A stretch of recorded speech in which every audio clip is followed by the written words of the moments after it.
So guys SSC stenographer का ये एक सेट पेपर आपके सामने है। 8/10/2011 में ये कंडक्ट हुआ। बुक में नहीं है, इसलिए ये सेट आपको करा रहा हूँ अलग से। अरिहंत की बुक से मैं इसको करा रहा हूँ, ये सेट आपकी बुक में नहीं है। चलिए फ़िलहाल शुरू करते हैं इस सेट की बात। कह रहा है कि Ahmad has been watching the Oscar nominated film 3 times. Ahmad has been watching the Oscar nominated film 3 times. आपको बताना है कि इस सेंटेंस के किस पार्ट में है एरर। अगर आप गौर कर रहे हो तो आपको सेंटेंस में यहाँ दिख रहा है 3 टाइम्स। क्या दिख रहा है? 3 टाइम्स। सेंटेंस में कभी भी 3 times, 2 times, thrice, once, twice, ऐसे कभी भी कुछ आ जाए सेंटेंस में तो आप सेंटेंस को प्रेजेंट परफेक्ट बनाएंगे। क्या बनाएंगे? प्रेजेंट परफेक्ट, यानी कि subject plus has have plus verb की थर्ड फॉर्म, वर्ब की थर्ड फॉर्म का इस्तेमाल करेंगे। तो अहमद हैज़ बीन वॉचिंग की जगह आपको पढ़ना होगा Ahmed has watched. Ahmed has watched the Oscar nominated film 3 times. इस सेंटेंस के ए पार्ट में हो जाएगी आपके एरर। द पुलिस, पुलिस को प्लूरल नाउन माना जाता है अंग्रेजी ग्रामर में। पुलिस हो गया people, youth, vermin, clergy, peasantry, infantry, gentry, बहुत सारे ऐसे हैं जिनको प्लूरल ही माना गया है। इनके साथ हमेशा प्लूरल वर्ब का ही इस्तेमाल होता है, सिंगुलर वर्ब का इनके साथ इस्तेमाल नहीं होगा। यहाँ पे आपको हैज़ की जगह हैव का इस्तेमाल करना होगा। सो बी पार्ट में हैज़ की जगह हैव आएगा तो ये सेंटेंस आपका करेक्ट माना जाएगा। फिलहाल इस सेंटेंस में बी पार्ट में एरर है। The period between 1991 to 1995। बच्चों ये एक पेड कंजक्शन है। बिटवीन के साथ हमेशा चलता है आपका एंड और फ्रॉम के साथ चलता है हमेशा टू। इस सेंटेंस में या तो बिटवीन एंड कीजिए या ऐसे फ्रॉम टू कीजिए। बी पार्ट में आपको सेंटेंस को कुछ इसी तरह ठीक करना होगा। अच्छा होगा कि आप यहाँ पे टू की जगह एंड लगाएं। The period between 1991 and 1995 was very significant in my life. इस सेंटेंस के बी पार्ट में हो जाएगी आपके एरर। याद रखिएगा ये पीरियड है आपके साथ चलते हैं एक साथ। Both me and my sister went to the boarding school. बच्चों यहाँ पर सेंटेंस में शुरुआत में उसने कर दिया बोथ मी। कभी भी सेंटेंस में एज ए सब्जेक्ट आप ऑब्जेक्ट को नहीं लगा सकते। सब्जेक्ट की पोजीशन पे कभी भी ऑब्जेक्ट नहीं आ सकता।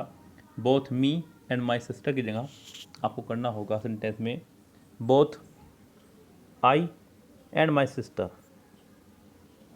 Both I and my sister went to boarding school.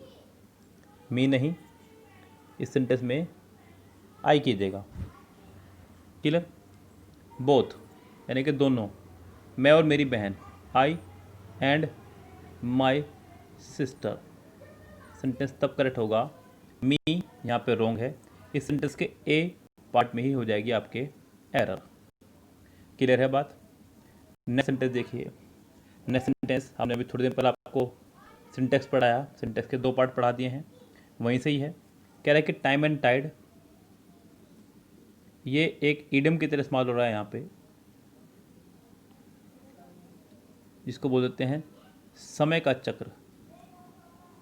समय का चक्र, अन्यथा इनके अलग अलग मीनिंग है। टाइम मतलब समय, टाइड माने ज्वार भाटा, ज्वार भाटा, अलग अलग मीनिंग है इनके, लेकिन यहाँ पे ये एज ए इडियोमेटिक वे इस्तेमाल हो रहा है। Time and tide, wait for none, ये होना चाहिए था, ना कि no man. Time and tide wait for none, समय का चक्र किसी का इंतजार नहीं करता, ये कहना चाह रहा है। आपको इस्तेमाल करना होगा यहाँ पर नन का, ना कि नो मैन का। नो मैन यहाँ पर रॉन्ग हो जाएगा, सी पार्ट में इसकी हो जाएगी error. Christiana's friends preferred her remedies over the doctors. Christiana's friend preferred her remedies over the doctor. बच्चों ये आपको पहले भी कई बार बताया जा चुका है। प्रेफर, एल्डर या फिर वो डिग्रियाँ जिनके आखिरी में आपकी आई और आता है, जैसे कि सुपीरियर, जूनियर, इन्फीरियर, प्रायर, इनके साथ में हम लोग टू का इस्तेमाल करेंगे प्रपोजिशन में, ओवर का इस्तेमाल नहीं करेंगे। यस तो इस सेंटेंस में Christiana's friends preferred her remedies to the doctors, sentence में सी पार्ट में ओवर की जगह आपको टू का इस्तेमाल करना होगा। नेक्स्ट सेंटेंस देखिए, sentence number 107, 107। Those who are in power have to be sensitive of the suffering of the poor. ध्यान दीजिएगा, 107 कह रहा है कि those who are in power, those के बाद उसने लगाया आपका हु, और ये हु के हिसाब से आपके आगे verb. Those who are in power have to be sensitive, have to be sensitive of the suffering of the poor. ये पार्ट तो आपका करेक्ट बिल्कुल, इस पार्ट में तो कोई एरर आपके नहीं है। लेकिन बी पार्ट में ऑफ की जगह सेंसिटिव के बाद ऑफ जो आया है उसको हटाना होगा, उसकी जगह आपको टू लगाना होगा। फिक्स प्रपोजिशन है, sensitive to the suffering of the poors, sensitive के बाद हमेशा टू चलता है, इसलिए सेंटेंस के बी पार्ट में हो जाएगी आपके error. He walked 10 miles by foot, he walked 10 miles by foot.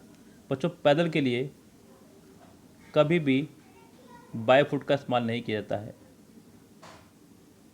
यहाँ पे आप ऑन फुट का इस्तेमाल करें, ये ध्यान रखें। ऑन फीट का भी इस्तेमाल कभी नहीं करें, ऑन फुट। कुछ लोग सोचते हैं कि हम लोग दो पैरों पर चलते हैं तो दोनों पैर लगाइए, यानी कि फुट लगाइए, फीट सॉरी, लेकिन ऐसा नहीं है, आपको फुट ही लगाना होगा पैदल के लिए। यहाँ पे बाय फुट की जगह करिए ऑन फुट, यानी कि सी पार्ट इसका हो जाएगा आपका रॉन्ग। सेंटेंस नंबर देखिए 109। He is good in mathematics but his friend isn't. वह मैथमेटिक्स में अच्छा है लेकिन उसका फ्रेंड अच्छा नहीं है, ये कहना चाह रहा है। बच्चों यहाँ पे एक छोटी सी बात आपको बता दूँ, देखिए गुड के साथ हमेशा प्रपोजिशन चलती है आपकी एट, साथ में अगर कोई वर्ब आ रही है तो आईएनजी फॉर्म में आएगी, यानी कि जिरंड की फॉर्म में, और अगर कोई सब्जेक्ट आ रहा है तो वो डायरेक्ट आएगा, सब्जेक्ट यानी कि पढ़ने वाला। कैसे ज़रा समझो उसको। मैंने कहा I am good at physics, Hindi, maths, कुछ भी जो आप लगाना चाहें। I am good at physics, Hindi, maths, जो भी आप लगाना चाहें। I am good at cooking, मैं खाना बनाने में एक्सपर्ट हूँ। I am good at driving, मैं ड्राइविंग में एक्सपर्ट हूँ। I am good at teaching, मैं पढ़ाने में एक्सपर्ट हूँ। इस तरह से आप सेंटेंस बना सकते हैं। लेकिन अगर इसी के साथ गुड की जगह आपका बैड आ जाए, क्या जाए, गुड की जगह बैड, तब आप इस्तेमाल करेंगे इनका, और सेम कंडीशन वही रहेगी आपकी जो ऊपर है, जिरंड और subject. I am bad in English, मेरी इंग्लिश बहुत बेकार है।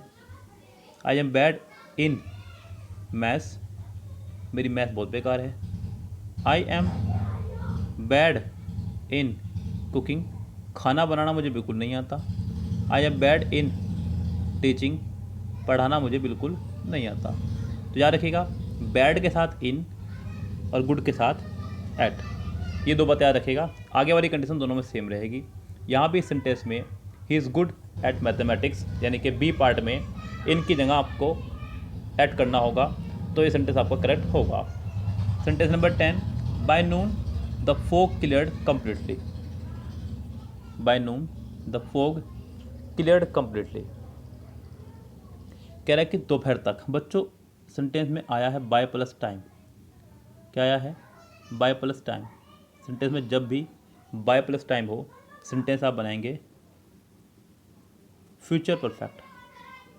कैसा बनेगा? फ्यूचर परफेक्ट, यानी कि विल हैव या शैल हैव में से कोई भी एक प्लस वर्ब की थर्ड फॉर्म। ऐसे में बाय मीनिंग देगा आपका तक का। किसका मीनिंग दे रहा होगा? बाय तक का। ज़रा देखें, जैसे कि मैं आपको कह रहा हूँ कि you will have got a job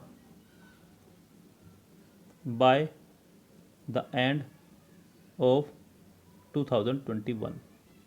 2021 के अंत तक, 2021 के अंत तक तुम्हें जॉब मिल चुकी होगी। तुम्हें जॉब मिल चुकी होगी। यहाँ पे भी by noon the fog will have cleared completely. दोपहर तक धुंध साफ हो चुकी होगी। ये कह रहा है यहाँ पे बी पार्ट में the fog will have cleared करना होगा, तो ये सेंटेंस होगा करेक्ट। इस सेंटेंस में बी पार्ट हो जाएगा आपका फिलहाल रॉन्ग। चलते हैं 111 पर। 111, in the questions, in these questions sentences are given with blanks to be filled with an appropriate word. 4 alternatives are suggested for each question. Choose correct alternative out of the 4. इन 4 में से आपको कोई एक correct ढूंढना है। Appearances are आ रखा है पीछे, तो यहाँ पे अपीयरेंस एज ए नाउन इस्तेमाल हो रहा है। आपको यहाँ पे अब कोई एडजेक्टिव या कोई कंडीशन की ज़रूरत है, वो है आपका डिसेप्टिव, पहला ही। इस सेंटेंस का आंसर हो जाए आपका पहला ही करेक्ट। यस, 111 का ए आंसर हो जाएगा करेक्ट, क्योंकि बी नाउन है, सी एडवर्ब है और डी वर्ब है। बी आपका एक नाउन है, सी आपका एक एडवर्ब है और डी आपका एक वर्ब है, जो यहाँ पे नहीं आ सकता। क्लियर है बात? तो इस सेंटेंस में 111 का आंसर हो जाएगा आपका ए करेक्ट। नेक्स्ट देखिए 112, girls generally dash in their mother. Girls generally dash in their mother. So यहाँ पर confide, confident, confidential, confidence. So यहाँ आंसर हो जाएगा आपका कॉन्फाइड। 112 का भी आंसर होगा आपका पहला ही करेक्ट। आपको यहाँ पे गर्ल्स जनरली यानी कि सब्जेक्ट अब तक दिया है, आपको लगानी थी वर्ब, और वर्ब अकॉर्डिंग टू सब्जेक्ट चलेगी। आगे जो भी आप देख रहे हैं वर्ड, इनमें से कुछ वर्ब हैं, कुछ वर्ब नहीं हैं, लेकिन कॉन्फाइड जो है आपका एक वर्ब है, यानी कि girls generally confide in their mothers, यानी कि लड़कियां जो हैं अपनी माता की बात को गुप्त रखती हैं। ऐसा सुना भी जाता है कि लड़कियां जब बड़ी हो जाएं तो मम्मियाँ उनकी फ्रेंड बन जाती हैं। तो यहाँ पे कॉन्फाइड ठीक रहेगा। उसके बाद बी सी डी आपका वर्ब है ही नहीं, तो आप यहाँ पे लगा भी नहीं सकते। Children below the age of 14 should be dash sent to school. जो बच्चे हैं 18 से नीचे के, उन्हें स्कूल डैश भेजना चाहिए, ये कहना चाह रहा है। 130, सो शुड बी हमें दिख रहा है शुड प्लस बी, ये आपका एक वर्ब की तरह काम कर रहा है, ये आपका एक हेल्पिंग वर्ब की तरह काम कर रहा है। वर्ब को क्वालिफाई करने के लिए चाहिए होता है एडवर्ब। पहले वाला एडवर्ब नहीं है, वर्ब है। दूसरे वाला एडजेक्टिव, तीसरे वाला कंपल्सिवली और कंपल्सरीली। सी भी आपका एक एडजेक्टिव की तरह ही काम कर रहा है, लेकिन डी आपका एक एडवर्ब है, क्योंकि वो इसमें एल वाई लगा के बनाया गया है। यस, कंपल्सरी में एल वाई लगा करके बनाया गया कंपल्सरीली, तो इसका आंसर हो जाएगा डी ही correct. Children below the age of 14 should be compulsorily sent to school. इस सेंटेंस का आंसर हो जाएगा D correct. The government must dash all resources of energy. Government को मस्ट यानी कि करना चाहिए ऑल रिसोर्स ऑफ एनर्जी। अब बच्चों एनर्जी के रिसोर्सेज जो हैं ना तो कलेक्ट किए जा सकते ना ही गैदर, कोई वस्तु तो ये है नहीं। यस, वस्तु कोई चीज़ हो, कोई थिंग्स हो, उसको आप लोग कलेक्ट कर सकते हैं, गैदर कर सकते हैं, लेकिन यहाँ पे इन दोनों के लिए आप कलेक्ट और गैदर का इस्तेमाल नहीं कर सकते। अब आपका बचता है अगला वर्ड जो है मस्टर। मस्टर मतलब होता है आपका मस्टर मतलब जुटाना या बटोरना, एकत्रित करना। किसी बैठक वगैरह के लिए लगता है ये, लोगों को बुलाना, इकट्ठा करना, वो भी नहीं लगेगा यहाँ पे, सिर्फ एक ही वर्ड रह जाएगा आपका डी, हार्डनेस। इस सेंटेंस का आंसर हो जाएगा D correct. A R Rahman dash the music for Commonwealth games 2010। A R Rahman ने डैश किया था म्यूजिक कॉमनवेल्थ गेम 2010 के लिए। तो म्यूजिक को हमेशा कंपोज किया जाता है, मेड, सिंग, प्रोड्यूस नहीं लगाएंगे। इस सेंटेंस का आंसर हो जाएगा सी करेक्ट। 116 जो कि आपकी वोकेबलरी बेस्ड है। पहला वर्ड है आपका लाउड। लाउड की स्पेलिंग अगर आप गौर करें तो है LAUD।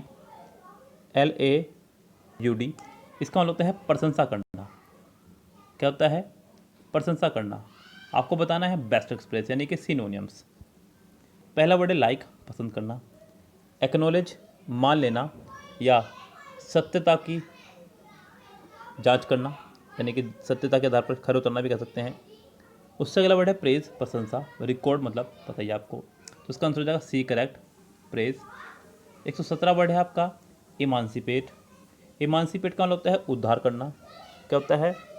उद्धार करना, मुक्त करना भी, किसी का उद्धार करना या किसी को मुक्त करना, यानी कि एक तरह से जब किसी का वध भगवान के द्वारा किया जाता है तो उसका उद्धार ही हो गया एक तरह से, यानी कि मुक्त हो गया वो अपनी योनि से। अब उसको धरती पर दोबारा जन्म नहीं लेना है। मोक्ष और स्वर्ग में यही अंतर है। किसी को अगर मोक्ष प्राप्त हो जाए तो समझो अपनी योनि से मुक्त हो चुका है, अब धरती पर उसका जन्म किसी भी योनि में नहीं होगा। और स्वर्ग में जाने का मतलब है कि उसका किसी भी योनि में अब जन्म हो सकता है। तो इस तरह से मुक्त करना। लिबरेट, स्वतंत्र करना। एग्जिस्ट, कोई चीज़ मौजूद हो तो उसके लिए, करेक्ट, सही। रिस्ट्रेन का मतलब होता है बचना। क्या होता है रिस्ट्रेन का मतलब? बचना। तो आपका आंसर हो जाएगा यहाँ पे फिलहाल इसका पहला ही सही। अगला है एब्जॉर्बिंग। एब्जॉर्बिंग का मतलब पता होता है आपको, सोखना। क्या होता है? सोखना कोई चीज़, जैसे पानी वगैरह किसी चीज़ के ऊपर गिर जाए, सो उसके लिए लगा सकते हैं आप एब्जॉर्ब हो गया पानी, किसी वस्तु पे, किसी कागज़ पे, किसी कपड़े पे। तो अब इस्तेमाल करते हैं हम लोग एब्जॉर्ब करने को। अगला है कंसंट्रेटिंग। कंसंट्रेटिंग बना आपका कंसंट्रेट से। कंसंट्रेट मतलब ध्यान लगाना, इकट्ठा करना। एनग्रोस का मतलब वही जो इसका मतलब है यहाँ पे एब्जॉर्बिंग का ही। अगला है फैस्किनेटिंग। फैस्किनेटिंग मतलब मन मोह लेना किसी का, मनोहर, आकर्षक। तो ये भी इसका आंसर होने से रहा। यस, वैसे तो इसका आंसर ये कन्फर्म है कि आपका बी ही होगा, लेकिन डी भी देख लीजिए। एनरिचिंग मतलब, एनरिचिंग बना आपका एन प्लस रिच से। मैंने बताया जब भी किसी वर्ड का आगे आ जाता है एन, उसका मतलब होता है टू मेक, यानी कि बनाना। एनरिचिंग मतलब किसी को समृद्ध बनाना, किसी को धनवान बनाना। तो इस सेंटेंस का आंसर हो जाएगा आपका एनग्रोसिंग। क्या हो जाएगा? एनग्रोसिंग। अगला आपका कैरिकेचर। कैरिकेचर का मतलब होता है हास्यप्रद। हास्यप्रद मेरे पे लिखा नहीं जाता हिंदी में बच्चों, मैं बोल रहा हूँ उसे सुनिएगा आप। कैरिकेचर मतलब हास्यप्रद, जिसकी चेहरे को देख करके ही आपको हंसी आ जाए, उसे बोलते हैं हास्यप्रद। अगला है बायोग्राफिकल स्केच, यानी कि किसी का बायोग्राफिकल स्केच बनाना। तो ये तो इसका आंसर होने से रहा। उससे अगला है वर्ड आपका ग्रोटेस्क्यू लाइकनेस, इसेंट्रिसिटी, पर्सनैलिटी ट्रेट। इस सेंटेंस का आंसर आपका हो जाना चाहिए बी करेक्ट, क्योंकि इसेंट्रिसिटी का मतलब होता है पागलपन, सनकीपन। पर्सनैलिटी ट्रेट इसका आंसर होने चाहिए रहा, तो उसका बी ही आंसर करेक्ट हो जाना चाहिए। नेक्स्ट है आपका अगला वर्ड और लास्ट वर्ड है इसका ये 120, एमुलेट। बराबरी करना।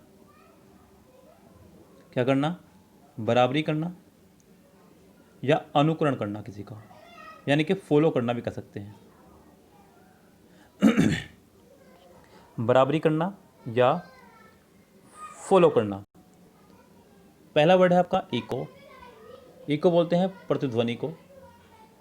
मिमिक नकल। इमिटेट का मतलब भी होता है आपका नकल ही। यस। उससे अगला वर्ड है आपका सिमुलेट, बनावटी, झूठा या जाली। तो इस सेंटेंस का आंसर 120 का आपका हो जाना चाहिए प्रॉपर आंसर मेरे राय में, सी करेक्ट, इमिटेट। 121 पर चलते हैं। 121 में आपको बताने हैं अपोजिट। पहला वर्ड है रोबोस्ट, मजबूत, हट्टा खट्टा, तगड़ा। यस। तो इसके आंसर हो जाना चाहिए आपको बताना है अपोजिट। पहले बात तो ये ध्यान रखें आप, अपोजिट मीनिंग इसका हो जाएगा आपका, पहला है लीन। लीन माने कमज़ोर, बिल्कुल हो सकता है। स्ट्रॉन्ग मजबूत। फ्लेक्सिबल लचकदार, फ्लेक्सिबल मतलब लचकदार, और फीबल मतलब कमज़ोर। वैसे लीन और फीबल में अंतर है बच्चों। लीन का होता है झुका होना किसी लकड़ी वगैरह पर, अपनी किसी डंडी वगैरह पे। तो इसका आंसर हो जाएगा आपका इस फीबल ही करेक्ट। यस। क्या हो जाएगा इसका आंसर आपका फीबल, यानी कि कमज़ोर। अगला वर्ड है आपका एडॉसिटी। 122 साहसिक कार्य कोई करना, अपने साहसिक कार्य से लोगों को आश्चर्यचकित कर देना, उसके लिए लगा सकते हैं आप लोग ऑडासिटी। अगला है आपका क्वेरिंग। क्वेरिंग मतलब होता है कांपने को, कपकपाना। यस, उसे बोलते हैं क्वेरिंग। अगला है आपका कोवार्डाइज, कायरता। क्या होता है आपका कायरता। सी है आपका ब्रेवेडो, साहसक प्रदर्शन। वैसे तो उसका आंसर बी ही करेक्ट हो जाएगा। कौन साइंस का मतलब होता है अंतरात्मा, तो उसका आंसर हो जाएगा बी करेक्ट, कोवर्डाइज, कायरता। 123 क्रेडिट, यानी किसी को पैसे देना। देखिए ये बड़ा ही अजीबोगरीब से वर्ड है, कितनी भी इंग्लिश पढ़ लें, लेकिन जब बैंक से मैसेज आता है ना कि इतने रुपीस आपके खाते में क्रेडिट कर दिए गए हैं और डेबिट कर दिए गए हैं, तो एक बार को दिमाग ज़रूर ख़राब होता है कि निकाल लिए या फिर डाल दिए बैंक ने। यस, अक्सर मैंने इसको गौर किया है कि जब भी ऐसा कोई मैसेज आता है बैंक से, तो दिमाग एक बार को जरूर ख़राब होता है, बिल्कुल पक्का ख़राब होता है, सबका ख़राब होता होगा। हालांकि इसका उल्टा बिल्कुल साफ साफ है कि क्रेडिट का उल्टा डेबिट ही होगा। इसका मतलब जमा करना, इसका मतलब निकाल लेना। यस। बाकी तो ऑप्शन आपके टूचे ही हैं, तो इसलिए इसका आंसर हो जाएगा आपका बी ही करेक्ट। क्या हो जाएगा इसका आंसर आपका बी करेक्ट। अगला है आपका डेविएट। डेविएट मतलब हट जाना, अपने मार्ग से विचलित हो जाना, उसे बोलते हैं डेविएट। अट्रैक्ट मतलब आकर्षित। कंटिन्यू मतलब अपने मार्ग पे चलते रहना। कॉन्सेंट्रेट मतलब अपना ध्यान लगाना। अटेंड मतलब उपस्थिति। इसका आंसर हो जाएगा आपका बी करेक्ट। यस। अगला है आपका वर्ड अफर्म। अफर्म का मतलब होता है आपका सच बतलाना, दृढ़ता के साथ कहना। रिफ्यूज़ मना करना।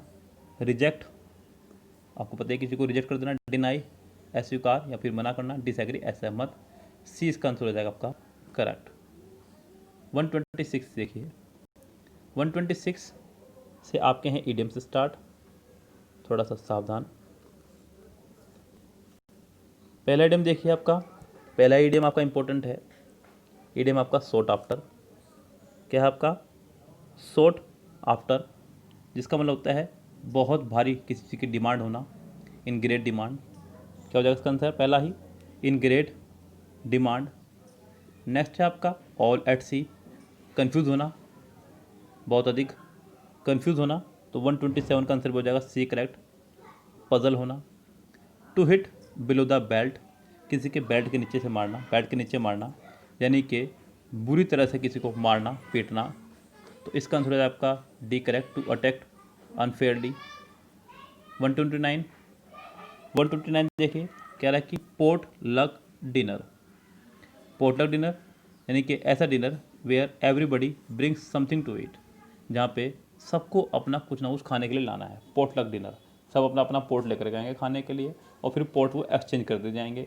किसके पास कौन सा पोट आ रहा है ये उसका लक डिपेंड करता है। तो potluck dinner, dinner where everybody bring something to ईट।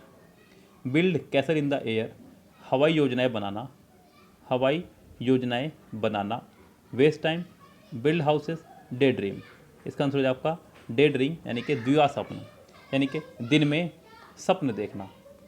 131 देखिए, 131 सेंटेंस में आपका आया है पहले स्पेस टेक्नोलॉजी, स्पेस टेक्नोलॉजी। अभी तक यहाँ पे सिर्फ और सिर्फ आपको सेंटेंस में सब्जेक्ट दिखा, वर्ब आपको कहीं नहीं दिखी। आपको ढूंढना है उस पार्ट को जिस पार्ट में हो आपको वर्ब। तो चलते हैं, पहले पार्ट में तो वर्ब नहीं है और सोशियो स्टार्ट हुआ है। दूसरे पार्ट में भी वर्ब नहीं है, दैट आ गया। तीसरे पार्ट में इवन आ गया।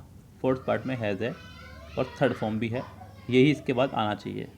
यानी कि कन्फर्म सेंटेंस एस से स्टार्ट होगा, लेकिन एस से स्टार्ट हो रखे हैं आपके सेंटेंस यहाँ पे 3। स्पेस टेक्नोलॉजी हैज़ क्रिएटेड, इसने क्रिएट किया है। क्या क्रिएट किया है अब उसको देखिए। Space technology has created a socio economic revolution. S के बाद पी आएगा, ये भी कंफर्म है। अभी भी 2 ऑप्शन अटकते हैं आपके, सी और D. Space technology has created a socio economic revolution that can transform even revolutionise stagnant societies. S P Q R, इस सेंटेंस का आंसर हो जाए आपका सी, करेक्ट। नेक्स्ट सेंटेंस देखिए पी क्यू आर से ही, a minor element can be. बच्चों आपको दिख रहा है बी, पहले सेंटेंस में बी पे ख़त्म हुई है बात, तो वर्ब की थर्ड फॉर्म ढूंढनी है आपको कहाँ पर है। P Q R S star sentence है। To the doctor but if neglected, इसमें कहीं नहीं आई है। सीरियस ट्रबल रिक्वायरिंग, कहीं नहीं आई है। ईजिली क्योर्ड, यहाँ पे क्योर्ड आपको दिख रहा है, थर्ड फॉर्म है।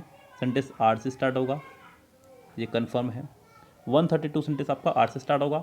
आर आपका सिर्फ एक में ही है, वो आपका डी में, आर पी एस क्यू, तो इसका आंसर हो जाए आपका डी ही correct. Even today in many countries, 133 कह रहा है कि even today in many countries. अगर आप गौर करें तो सेंटेंस में अभी तक भी सब्जेक्ट नहीं आया, बिकॉज ये प्रपोजिशनल पार्ट है और ये आपका एक एडवर्ब हो गया। सेंटेंस में अभी तक भी कहीं सब्जेक्ट नहीं आया है, आपको वो पार्ट ढूंढना है जिसमें सब्जेक्ट हो। नेग्लेक्टेड एक वर्ब है, वूमा सब्जेक्ट है, हु और फीवर। हु आपका आएगा उससे पहले जब कोई ऐसा नाउन खड़ा हो जो व्यक्तिवाचक हो, वो आपका क्यों के पास ही है। किसके पास है वो आपका क्यों के पास है, यानी कि सेंटेंस की स्टार्टिंग होगी क्यों से, ये कन्फर्म है। क्यों सिर्फ आपका एक में ही है बस, और आपको देखने की ज़रूरत नहीं। क्लियर बात, तो इसका आंसर हो जाएगा 133 का बी करेक्ट। नेक्स्ट देखिए, माई फ्रेंड सजेस्टेड। आपको इसके बाद ढूंढना होगा एक ऑब्जेक्ट। क्या ढूंढना होगा, एक ऑब्जेक्ट। किसके पास है वो देखिए। My friend suggested my future plans to succeed well in advance that I must talk out. Sentence में आपका स्टार्ट होगा पी से, भी हो सकता है स्टार्ट वैसे तो अगर आप चाहे तो, लेकिन पी ऑप्शन में कहीं भी नहीं है। आपके पास ऑप्शन है सिर्फ क्यू या एस, ये कन्फर्म है। तो आप यहाँ पे ऑब्जेक्ट रहने दीजिए ढूंढने को, बिकॉज ऑप्शन वाले सेंटेंस में आपका रोल ख़त्म, ऑप्शन का रोल ज़्यादा शुरू होता है। आपको यहाँ पे डायरेक्ट इनडायरेक्ट की तर्ज पे सेंटेंस को बनाना है। डायरेक्ट इनडायरेक्ट की तर्ज पे सेंटेंस बनता है तो आपको तुरंत बाद यहाँ कंजक्शन चाहिए। क्या चाहिए, कंजक्शन, वो आपके दैट एस के पास ही। ये कन्फर्म है कि सेंटेंस एस से बनेगा। एस आपका 3 में है। माई friend suggested that I must chalk out. अब एस के बाद देखना है क्या आएगा, my future plan well in advance in my life. So my friend suggested that I must check out my future plans. S के बाद आपका आना चाहिए पी, जो कि सिर्फ और सिर्फ आपका है पहले में ही। इसका आंसर हो जाएगा ए करेक्ट। नेक्स्ट सेंटेंस देखिए बच्चों, कमर्शियल एनर्जी। सेंटेंस में अभी तक सिर्फ और सिर्फ आया सब्जेक्ट। क्या है आपका सब्जेक्ट, अभी तक यहाँ पे कहीं भी वर्ब नहीं आई है। अब आपको ढूंढना है वर्ब कितनों में है। कमर्शियल एनर्जी के बाद आप आर लगा सकते हैं, कंज्यूमशन, क्योंकि एनर्जी को कंज्यूम ही किया जाता है, एनर्जी को हमेशा कंज्यूम किया जाता है, ये कन्फर्म है। तो आर सेंटेंस शुरू होगा। आर आपका सिर्फ और सिर्फ एक में ही है, डी में, वो इसका आंसर हो जाएगा करेक्ट। सो 135 का डी आंसर हो जाएगा करेक्ट। 136 से आपके डायरेक्ट इनडायरेक्ट हैं। Active passive, the problem has been treated, sentence पहले ही पैसिव है, उसने has have plus third form लगाया है, sorry been plus third form. आपको ढूंढना है has have plus third form only. क्या ढूंढनी है? Has have plus third form, जो कि पहले में है, पहले में बीन आ गया बाहर, दूसरे में है, तीसरे में हैड आ गया बाहर, इसका सिर्फ और सिर्फ सेकंड ही आंसर रहेगा बी। 137 सी ऑलवेज कुक्स, आपको दिख रहा है कुक्स, यानी कि वर्ब की फर्स्ट फॉर्म में एस या ई एस, एस या ई एस। आप ढूंढिए is am are plus third form कितनों में है, जरा ढूंढिए फटाफट से। पहले में है यस, दूसरे में बींग आ गया इसलिए बाहर, तीसरे में हैज़ है, चौथे में वॉज है, सिर्फ और सिर्फ इसका आंसर हो जाएगा आपका पहला ही correct. Mother gave him, gave second form है, आपको ढूंढना है वॉज वर्ब। क्या ढूंढना है? Was verb plus third form कितनों में है? फर्स्ट में है, सेकंड में बींग आ गया है इसलिए रेस से बाहर, थर्ड में हैड आ गया है रेस से बाहर, फोर्थ में इज आ गया है रेस से बाहर। इस सेंटेंस का भी आंसर हो जाएगा पहला ही correct. 139 the company paid, paid second form है, आपको ढूंढना है was verb plus third form, was verb plus third form पहले में है, दूसरे में हैज़ बीन आ गया, तीसरे में वॉज बींग आ गया, फोर्थ में वॉज टू भी आ गया, सिर्फ और सिर्फ इसका आंसर हो जाएगा आपका पहला ही करेक्ट।